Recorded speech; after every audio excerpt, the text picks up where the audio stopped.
Yes, dear student. In this video, I am going to define speed. People think that this is a very simple idea, and generally teachers in the class say this is simple idea, distance per unit time, this speed. But there are many facts which we have to understand here in class 11.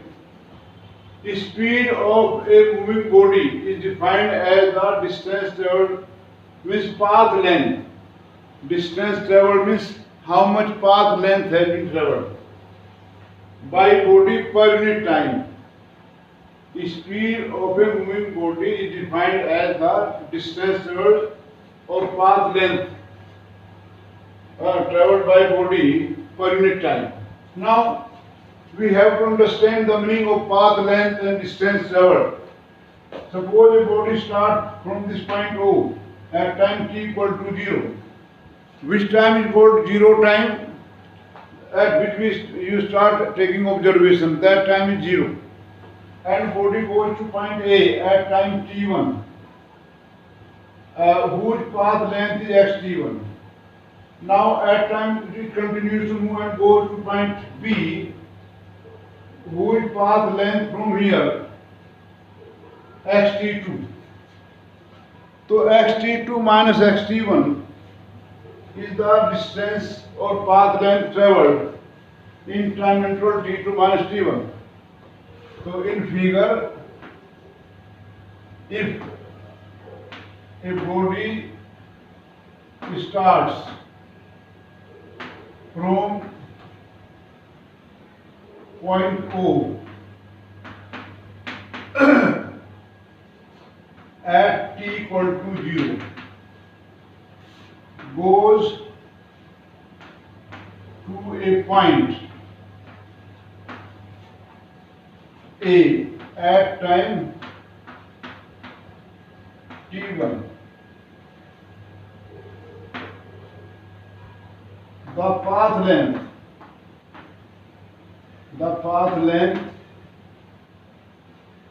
or distance traveled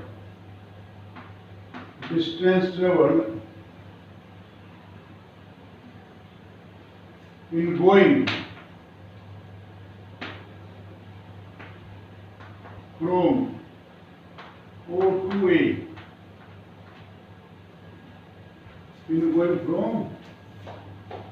O to A is equal to xt1. t1 suffix है यहाँ में, and then it goes to point B, and then body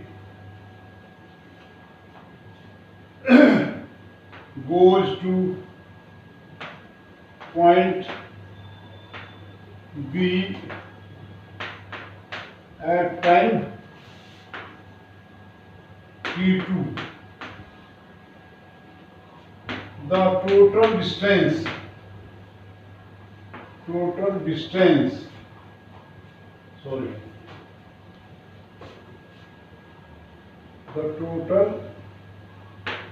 distance traveled from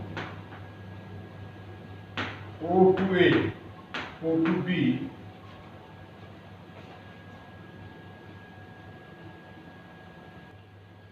so the total distance traveled from O to B equal to xt2. So path length traveled by body in time interval t2 minus t1, total distance traveled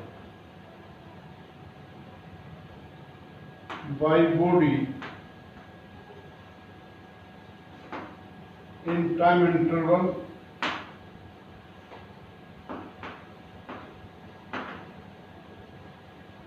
t2 minus t1 equal to xt2 minus xt1. xt1. So here I have said only that body goes from starting from point O goes to point A in time t1, total path length xt1 goes to point B at time t2, total path length xt2. So xt2 minus xt1 is this path length which has been traveled by body in time t2 minus t1. Now the distance I just simply told you that speed distance traveled per unit time. So that way it come out average speed, because it is not necessary that body was moving with constant speed here. So I may say define here average speed. Hence average speed. I write here V average equal to xt2 minus xt1 upon t2 minus t1. You might be thinking why this so lengthy discussion is going on. It is necessary to understand the meaning of average and other. I will come to instantaneous speed, speed at an instant, or we can write it as V average equal to delta x upon delta t. Here xt2 minus xt1 is marked as delta x and t2 minus t1 as delta t means interval of time. This represents interval time. This represents interval of distance. It gives you average speed. For example, I say a train starts from place at 12 noon and goes to another place which is 120 kilometers at time 3 p.m. So 120 divided by 4,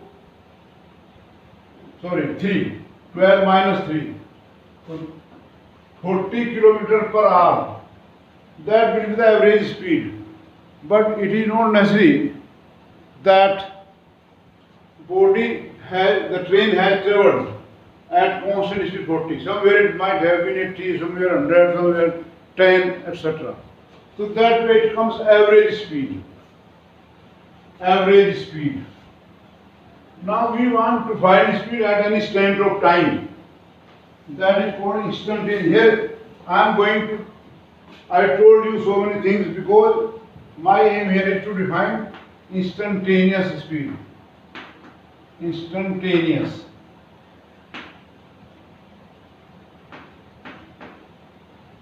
And the concept of differential. We start from this point here. Newton, while defining instantaneous speed, discovered the differential mathematics. Differential integration start from here. Suppose it is time t1, t2. Here is any time t. Here you want to find the speed. Particularly, your speedometer in your vehicle measure the instantaneous speed, not the average. For that, what we do, we take a small time interval which we call delta t tending to 0. This is a notation here. But dear children, I have discussed this point here, delta t tending to 0. What does it mean?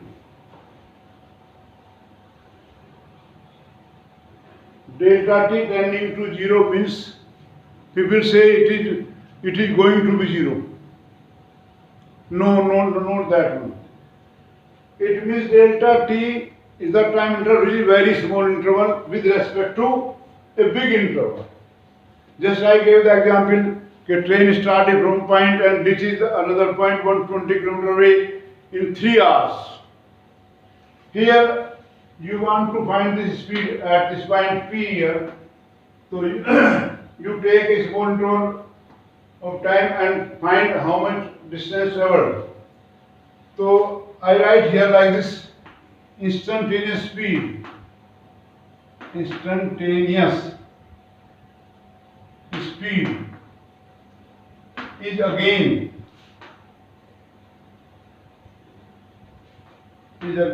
average speed. Average speed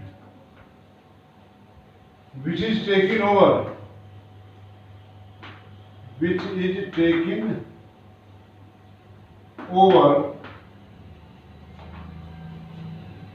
a very small interval of time, that is delta t tending to 0. We say like this: time interval taken very small, not very large, so that why we are talking like this, because in that interval of time there might not be any variation in speed, and hence we write instantaneous speed as, we write here it as instantaneous speed. Instantaneous speed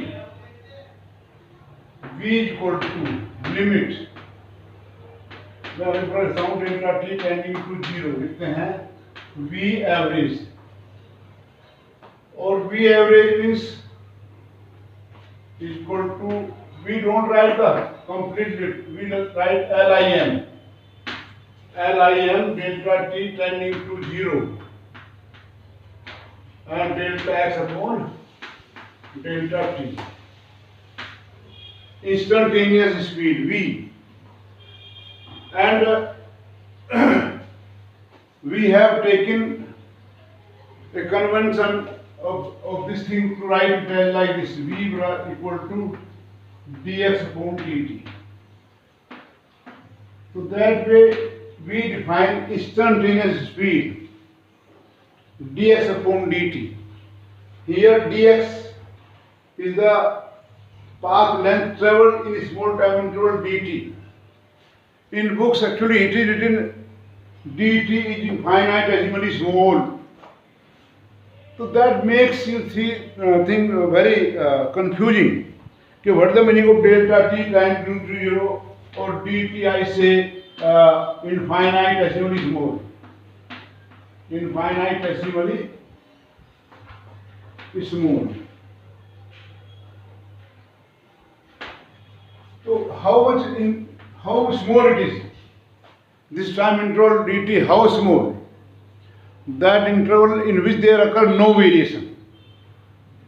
For example, you are living near the railway track, and a train passes every day, suppose at 12 noon. Now you want to measure the speed with which that goes. So you make a point, say 100 meters away from you, and notice that how much time the engine takes from your house to that point. That may be 10 seconds, 5 seconds. So that 5 or 10 seconds in comparison to time of 3 hours or 1.5 hours will be small, tending to 0, infinite is small. So this was the idea of, it will be very clear when we go further. So v equal to dx upon dt. I will just be telling next video example on average speed also. In MKS system, and SI system, unit of speed is meter per second. Is meter per second, which we write like this: meter second minus 1. Small m, small s. For meter we use small m. That's why I write here uh, uh, in m case. M is small, k is small, s is small. Small k should be like this, not like this. This is small k, no. Small k, please. Add to the alphabet formation. In next video, I will be telling you a numerical, and then I will go to another topic.